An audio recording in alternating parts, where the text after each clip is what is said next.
என்ன சொல்றாங்க, இந்த உங்க ஓரணியில் தமிழ்நாடுன்னு அது என்ன பாலிசினா, கட்சிக்காரங்க ஒரு 5-6 பேர் வராங்க. அவங்க கூட ஒரு அரசு அதிகாரி வராரு.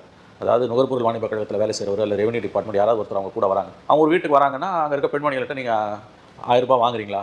எப்படி இருக்குது? ஸ்கீம் எல்லாம் நல்லா இருக்கா? என்ன இந்த தகவலாம் கேட்டுட்டு, உங்களோட ஆதார் அட்டை கொடுங்க. உங்கள் பையன் என்ன பண்ணுறான், பொண்ணு என்ன பண்ணுறான்றாங்க. அப்புறம் உங்கள் மொபைல் நம்பர் கொடுங்கன்றான். மொபைல் நம்பர் கொடுத்த உடனே இவங்க போய் ஒரு 1/2 ஹவரில் அந்த மொபைலுக்கு ஒரு ஓடிபி வருது. உடனே ஃபோன் பண்ணி நீங்கள் அந்த ஓடிபியை சொல்லுங்க. அந்த ஓடிபியை சொன்னால் நீங்கள் திமுக உறுப்பினர் ஆகிட்டீங்க. ஆக்சுவலாக அவங்க திமுக உறுப்பினர் ஆகவே இல்லை.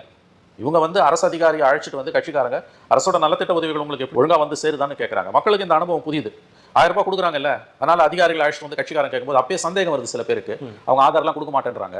கொடுக்கலன்னா உங்களுக்கு வந்து நாங்கள் நிறுத்திடுவோம், இந்த ₹1000 நிறுத்திடுவோம்னு சொல்லும்போது சில பேர் வந்து பரவாயில்ல நிறுத்தினா நிறுத்திக்கொண்டாங்க. சில பேர் ஆதார் கொடுத்துட்றாங்க. ஆதார் டீட்டெயிலை கொடுக்காதவங்க கூட ஃபோன் நம்பர் கேட்கும்போது ஃபோன் நம்பர் தானே கொடுத்துட்றாங்க. ஃபோன் நம்பர் கொடுத்த 1/2 ஹவரில் ஓடிபி வருது. ஓடிபி சொன்னால் நீங்கள் திமுக உறுப்பினர் ஆகிட்டீங்கன்னு வருது. ஆக்சுவலாக உறுப்பினர் ஆகவே இல்லை. அந்த வீட்டில் வந்து ஒரு ஸ்டிக்கரை ஒட்டிட்டு போகிறது. உங்களில் ஒரு ஸ்டாலின் படம் போட்டு அவங்க திமுக தமிழ்நாடு